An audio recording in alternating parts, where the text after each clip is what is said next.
there, welcome to another Watercolor Wednesday at Liz at Home. This is Liz Wright, and today we're going to be painting a landscape.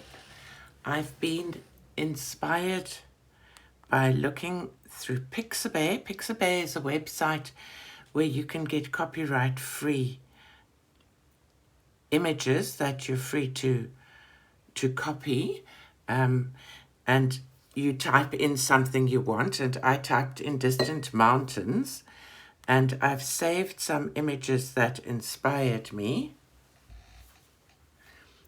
I'll just show you. So I had a choice of these, and this one actually spoke to me the most.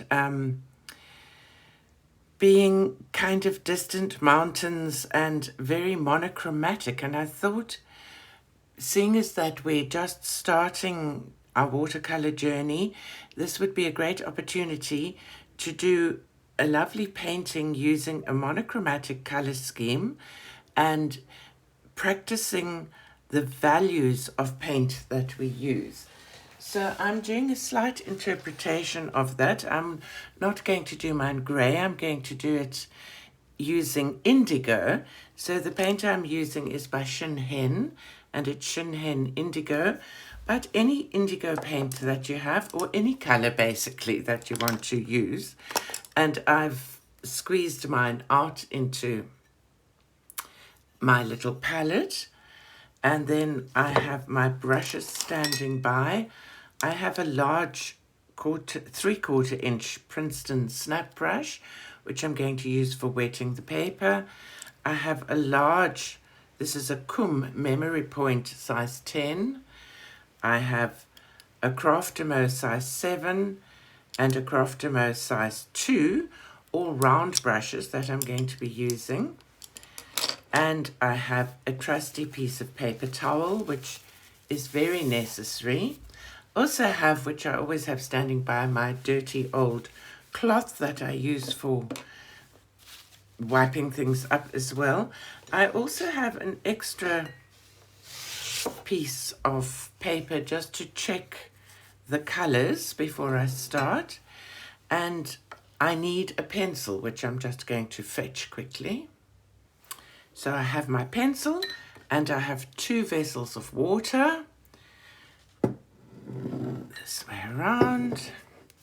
I also always have my baby wipes standing by just in case I need them desperately. And I have, this is a 9x6 piece of Arches watercolor paper.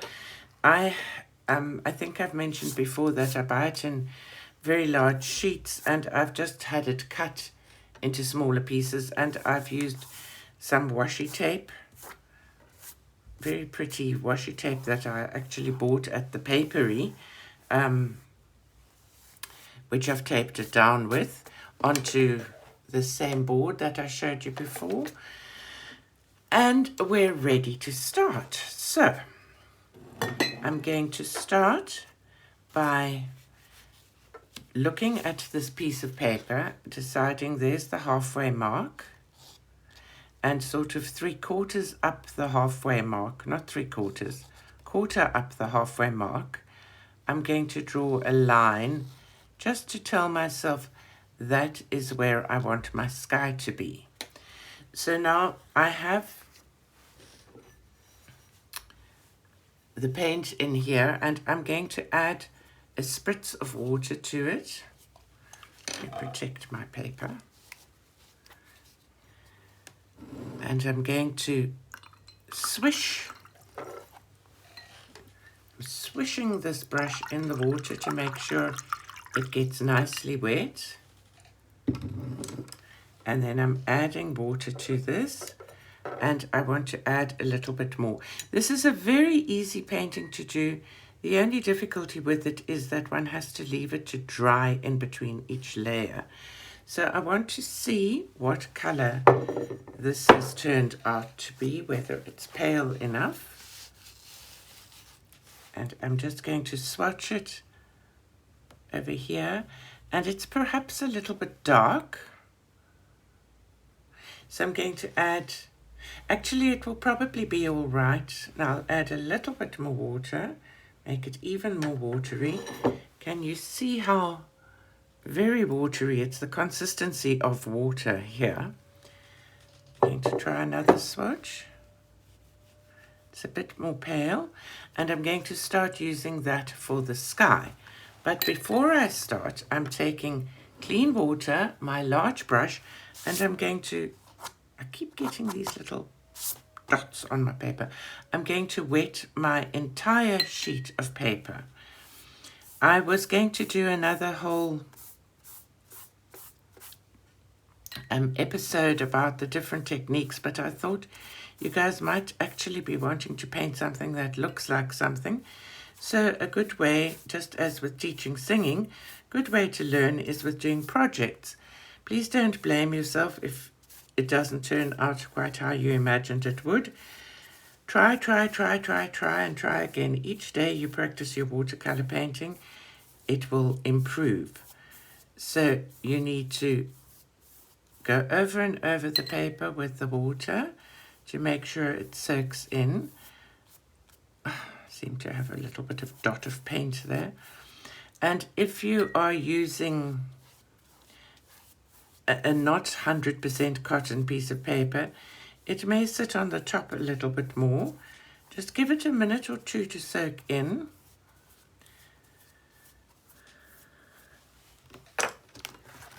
And you can see by sort of lifting it that there's a general glossy shine to the page. I can't really see my pencil mark. There it is. I'm also going to just dry off the water from the washi tape, because sometimes those little bits of water creep back onto the page and can make nasty marks on your painting. Now I'm going to be using my large brush. So this was the Kum size 10. So anything an 8 to a 10 round brush. And the very watery mixture for the sky. And I'm going to be painting it up here. I want this sky to be very pale, but I'm going to go into the darker bit there just to go to the very top of the sky. And then I'm adding a lot of water to that. And you can see I'm leaving some little white spaces. And adding some more clean water. And just going to wash that out to the more or less where I put my horizon. So I'm going over, you can see how those streaks are going to become like places of interest in the sky and sort of cloudy effects. I might just add a bit of a darker at the top there, just to make the sky a little bit interesting. And now, where this is creeping through into that white, I actually wanted that to be cloud. So I'm cleaned my brush, I'm drying it off on a piece of paper towel, and I'm just going to wipe it across there. This I want to join up here. So with the damp brush, I'm encouraging the paint. And now I'm drying my brush off again, and I'm cleaning that off. So I have more cloudy places, and I'm going to leave it as it is to dry. I've made sure my brush is clean, and I'm putting the brush aside. Try to remember not to leave your brushes in the water. It's really not good for them, and brushes are so expensive, even the less expensive ones. So this is the frustration. You can use a hairdryer, or if you're a crafter, a drying tool, but I don't like doing that because it tends to lift the washi tape. I'm just drying these bits off so they don't seep into the image. Whoops. And I'm not sure if you can see It's like quite a dark bit there that I don't want, so I'm going to hold my board at an angle for a minute. My cloud has disappeared again. I'm just lifting a bit off there.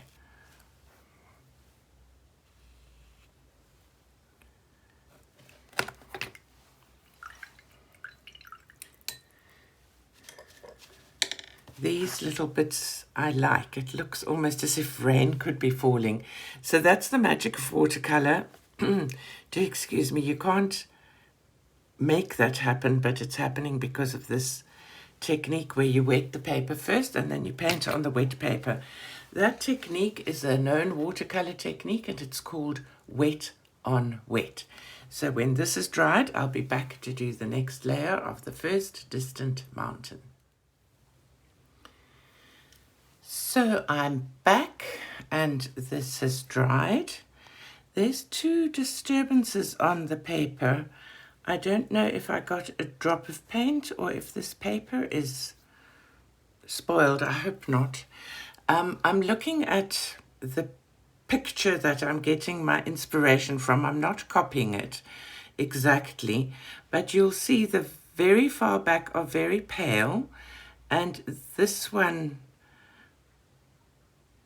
1, 2, 3, 4, 5, 6, 7, I'm probably going to go from about here, is kind of going down this way, half of the painting. So I'm going to try and get a nice pale value with my paint. I'm wetting my brush again. The paper is completely dry and I'm not wetting the whole paper again. I have my trusty paper towel standing by, and this is a little bit evaporated, so it might be a nice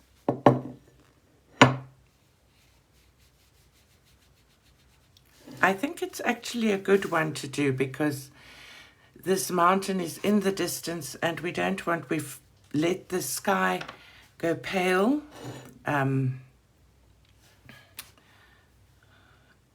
Underneath the last cloud. So I'm going to just go, this was the line I drew for my sky, and I'm going just a bit above that, and whatever pattern you get for your mountain, whatever you decide on, is going to be fine. And we're going to paint that. Excuse my creaky chair, I don't like that shape, so you can sort of adjust your shape. And I'm adding more paint. And now after that, I'm just dipping my brush in the water. So I dipped it in the water and then I just took some off and I'm going lower and I'm fading that out. Dipped it in water again, so I'm fading it out. And then I'm going to paint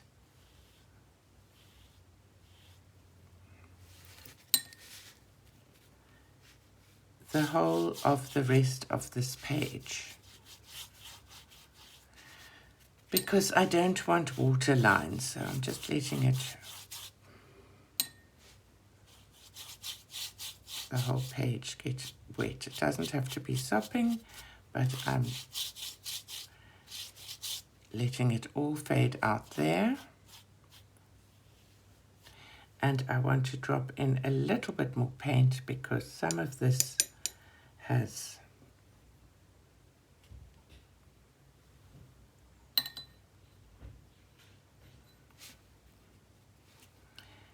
got some watermarks on. There we are, that's better. And now being careful not to drop drips on the paper, I'm fading it out again. And once again, we leave it to dry. I may go and use my hairdryer on this one. I'll let it soak in for a few minutes first. And what I'm going to do with these is just turn them into little birds. So I did use my hairdryer on this one and it's dry, more or less dry. It's still a little bit cool to the touch. So I'm hoping it's dry enough. I'm going on again with my large brush, and we need to get a darker value than this. So let's see how we do. This might be too dark. No, it's actually nice. It's darker than before. Maybe adding a bit more pigment.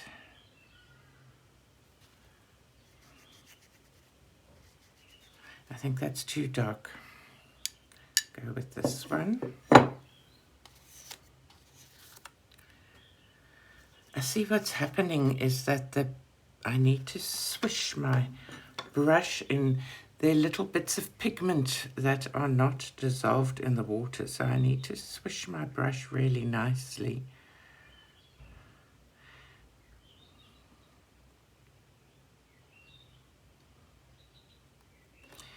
And what I'm going to do is start this next mountain from this side and a little bit lower.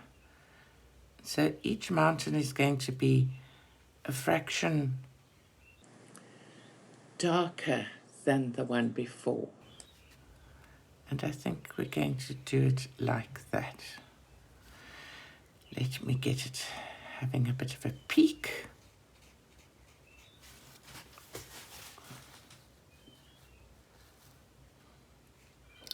And adding the paint to it. So I'm only going 3/4 of the way, filling in there. And then I'm going to wash my brush out. It's not completely clean, but it's wet, and I'm going to fade this down. Now I'm rinsing it again, making it a bit more wet. Whoopsie, I've put too much water on there, which is pushing the pigment up.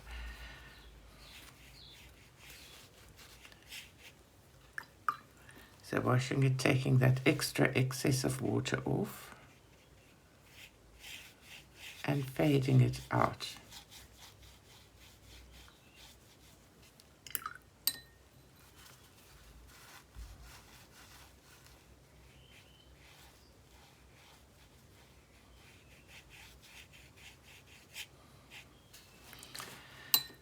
And I'm going to fill this in here again.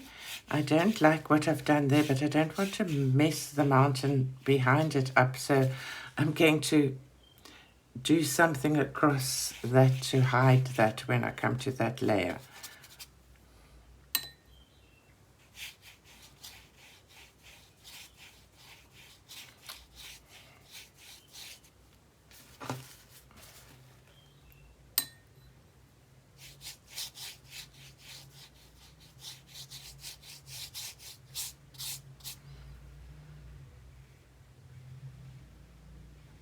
My brush is fairly dry and damp. I'm just taking some of that paint off. I don't want it to be too bright.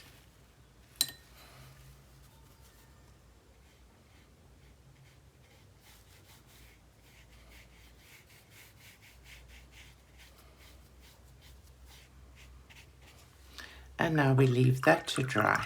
Make sure our brush is clean. And we'll be back for the next layer. So this is dried, and now we're on to our next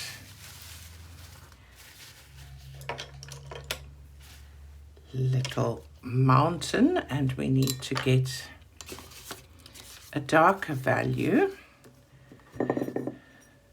I've taught some pupils in the interim using the things one after the other, but so this is dried more, so I'm just going to bring some more through and see what this will look like. I think that's probably okay. Perhaps it needs to be a bit darker. It's quite hard to judge when the paint dries in between, and one has to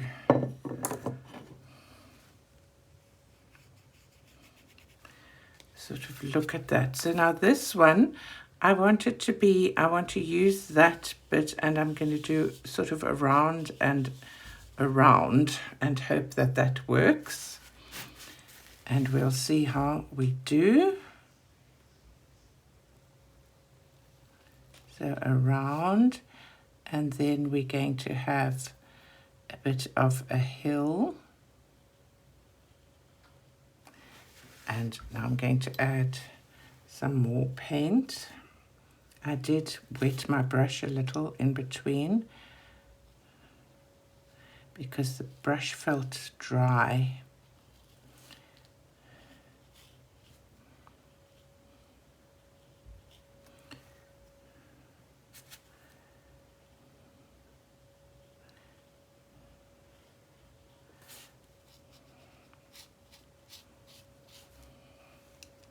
I'm using paint all the time on this one, and then now I'm going to wet my brush. I don't want this line that appeared there by having too much water on my brush. So now I've wet my brush and I'm going to lighten it from here down.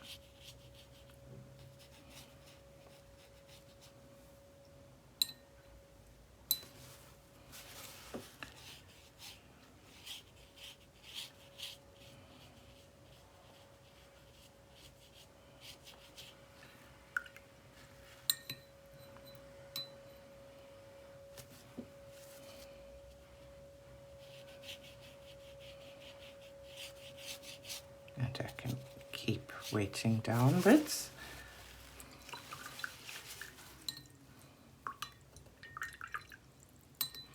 I'm using my size 7 brush this time, but now I'm going to the bigger brush just to wet the rest.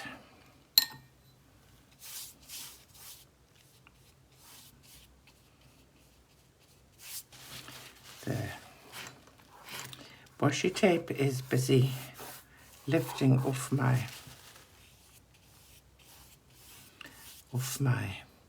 little plastic file that I'm using.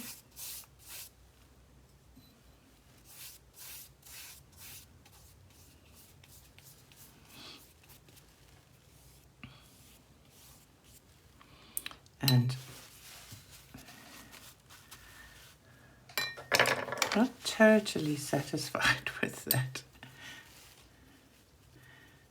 So I'm going back this time with the bigger brush to go over this again.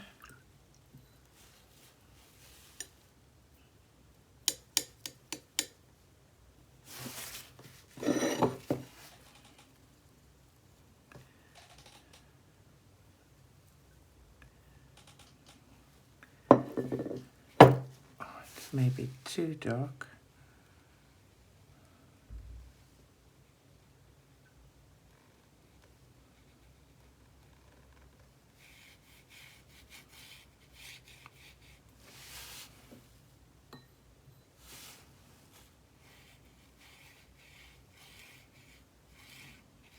It's a bit better. Maybe gone too dark this time.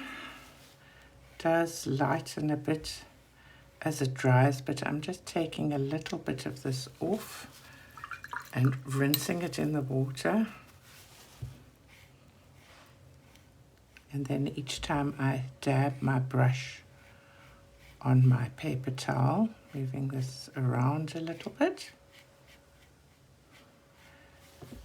Much more tricky than one would think to judge the values and get them the way you want them.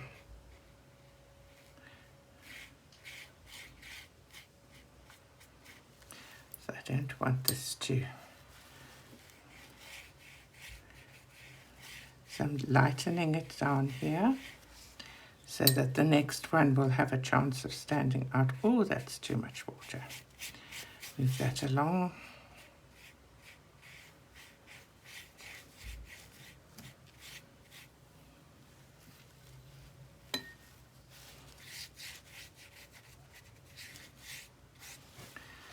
There we are. And now this has to dry. I'm going to give this a little bit of gravity for a bit. I'm going to leave it standing up at an angle, leaning on my pencils and the water jar. And I'll put the other water jar in front of it to keep it balanced, to let it dry like that. And we'll be back when that's dry. I used the hairdryer again, and it seems to be dry because I'm wanting to get this done. I'm going to use my size 7 brush again because I want to have a little bit more control over this actual shape of this mountain. I don't think drawing my values on this is helping me much. So I want this one to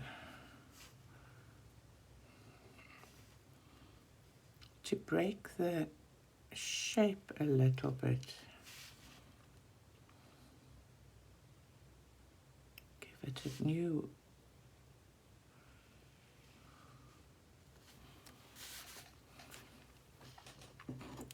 shape. I'm just making the shapes up as I go. I've stopped looking at the reference photograph. I just used that as a kind of a suggestion for myself and an idea.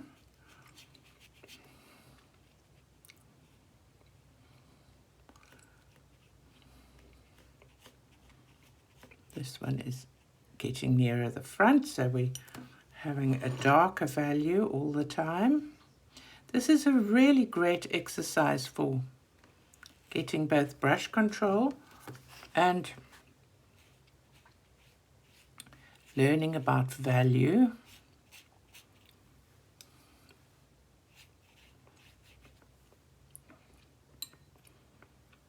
So now I've got water again.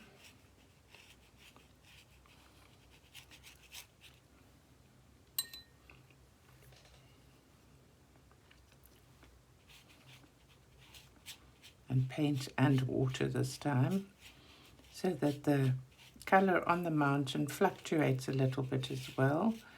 And now I want to just bring this down. And then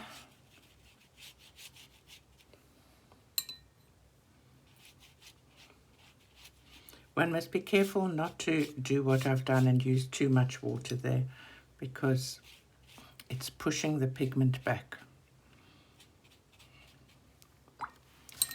Need to dry off your brush first. Can you tell I'm also still learning? I know these things and I forget them.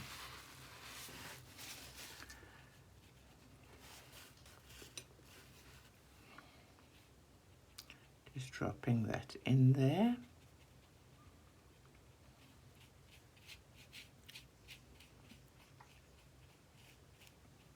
Going to go from the top down.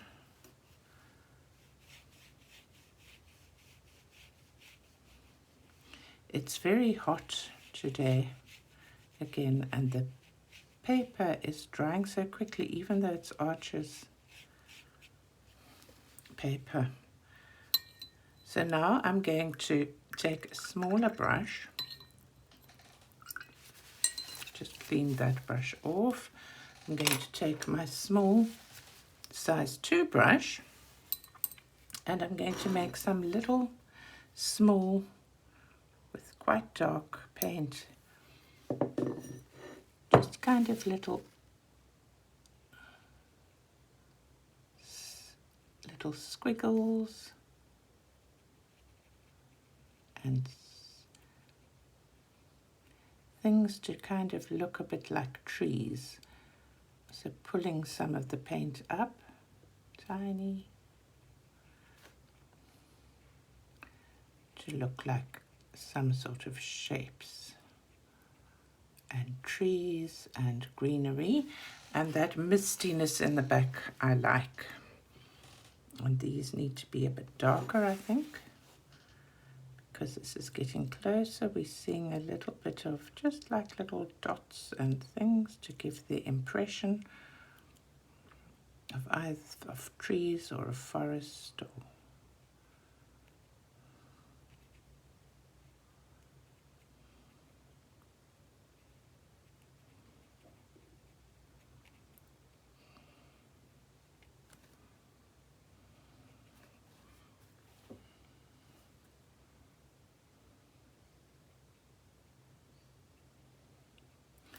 there we are. We leave that to dry.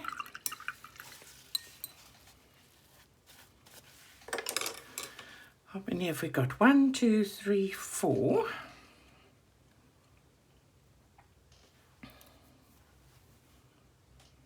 And I think I want another one coming down this way now, and then a last one. So we'll have 6, I think, when we're finished.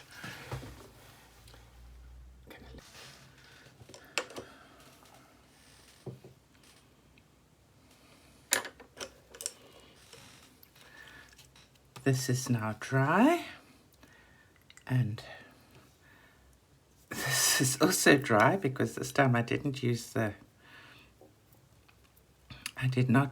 hair dryer. I'm trying to get a very thick mixture. Can you see it looks more like cream now?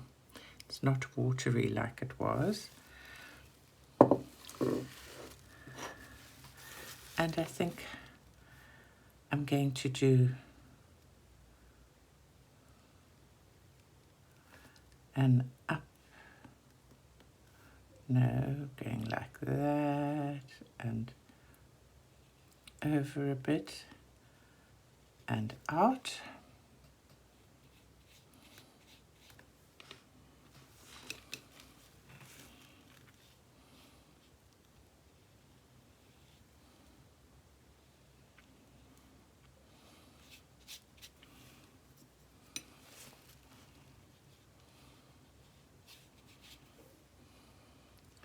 Just added some water to that.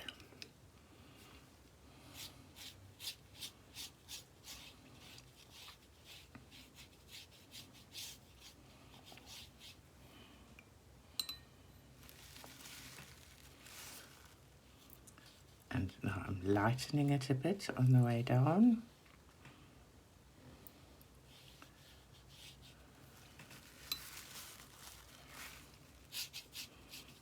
And remembering to dry it off my brush this time.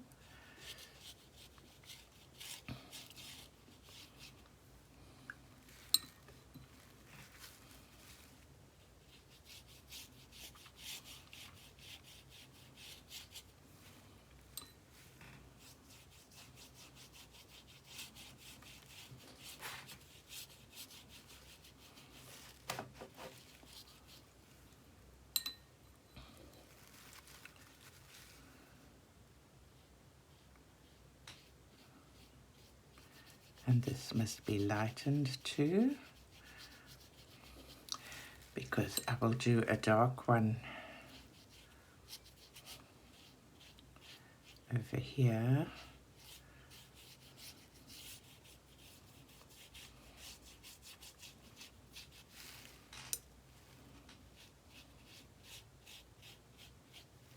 I'm going back into the paint.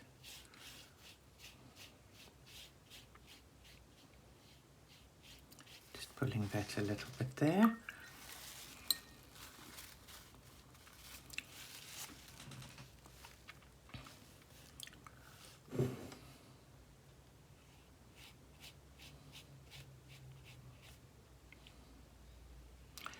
What I'm doing now is just trying to make sure that all of this is the same amount of damp, because I can see a bit of a tide mark happening, which I don't want.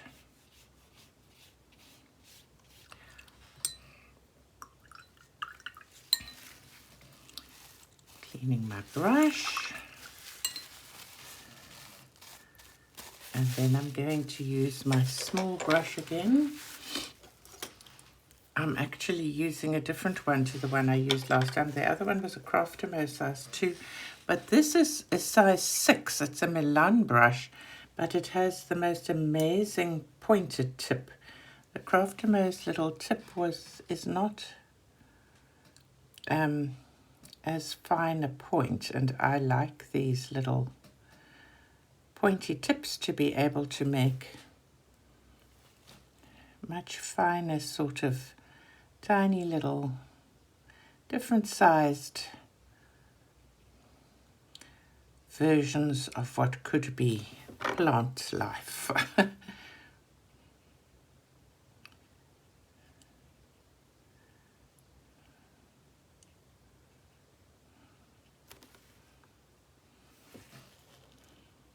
Just to add interest and to make one's painting even more interesting and nicer to look at. Just adding that all the way down here. And I'm going to add some of this finer to these ones, which I felt were a little bit unsubtle. I want to get a bit of a height difference there.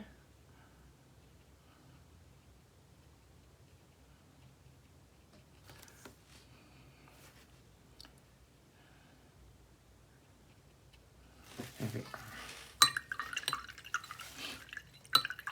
While we're waiting for this one to dry, I've been looking at this pointy mountain and toying with the idea of adding some snow to it. I'm very scared of wrecking the painting, so perhaps I will just leave it this time, and when I do one that's not on camera, I would try some snow there. I'm going to add some little birds there with my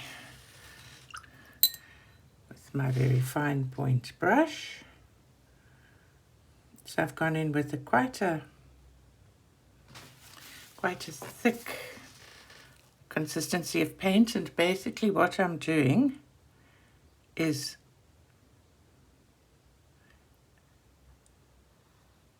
a V like that, with a little line, not a V, like a W with a little line through it to make birds.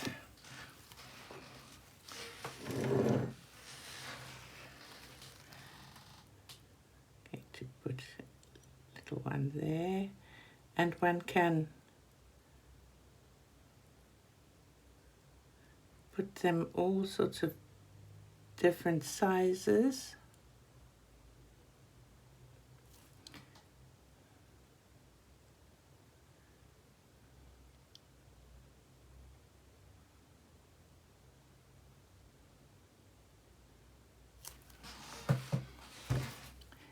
Going to make a little collection of them there, flying. Have you ever seen,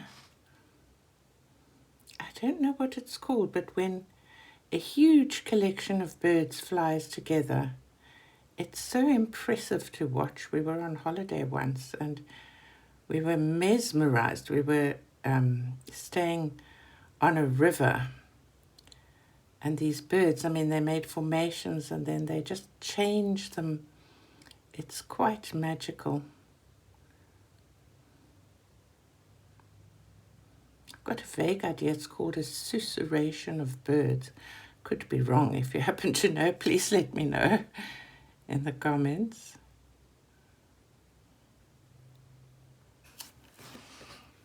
Maybe let these fly out more there. And just one little lonely bird here.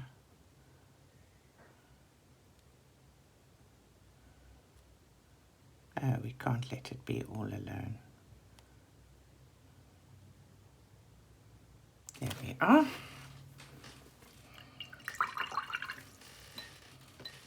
This is still wet, so I'm going to allow that to dry, and then we will be able to finish our painting. Okie dokie, so this is dry.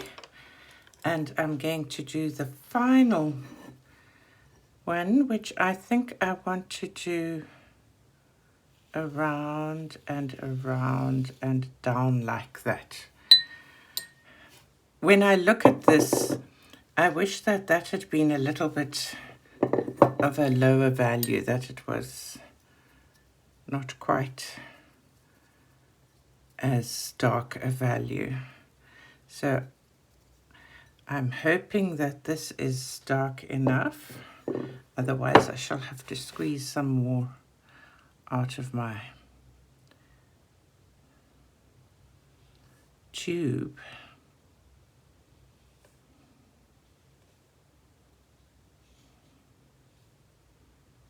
Let's make that.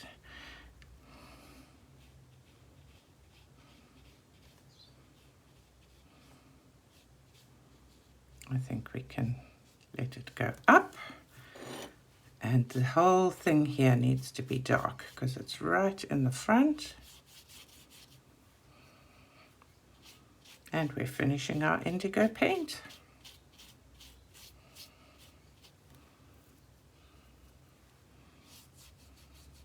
Well, we're not finishing our indigo paint, we're finishing the indigo paint that I had squeezed out.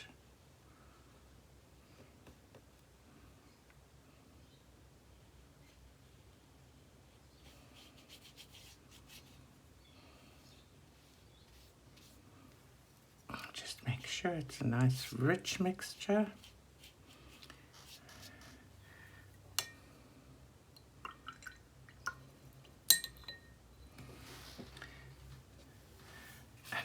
Need to clean my brush well and make sure I don't splash on my painting. This indigo is quite a staining color. So now I'm going to do some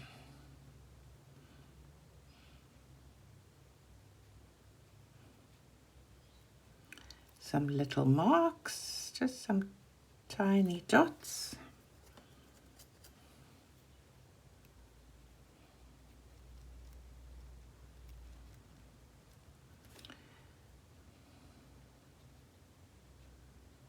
Make that into a pine tree kind of shape.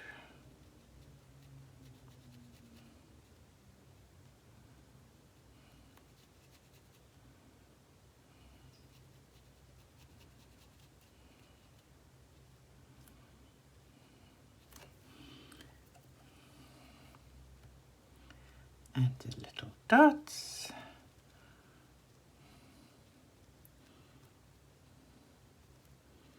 And there we are. I think this is finished. So we need to let this dry, but we don't really have to wait for that before we take our masking tape off and do the big reveal of how did it turn out. I just want to wipe this up. I always find it very, very satisfying to take the masking tape off and really hope that it's a clean edge. I must say this particular washi tape, it's the second time I've used it and it's making really nice clean edges. Previous masking tape I used was not quite as successful.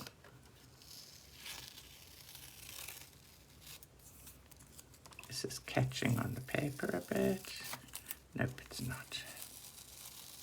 Oh, that's a nice edge. Yay! I do hope that you've enjoyed doing this with me. And if you have done the painting, I'd love to know. And if you'd like to share it with me, my email is available. I'll share it at the bottom of the video if you'd like to send me a photo of your painting. And if you do so and you'd like me to share at the end of the month when I show my completed images, let me know and I will do so. So there we have our finished monochrome painting using indigo. And I really hope you've enjoyed watching this with me. And thank you so much for watching. Bye-bye now. Have a wonderful day.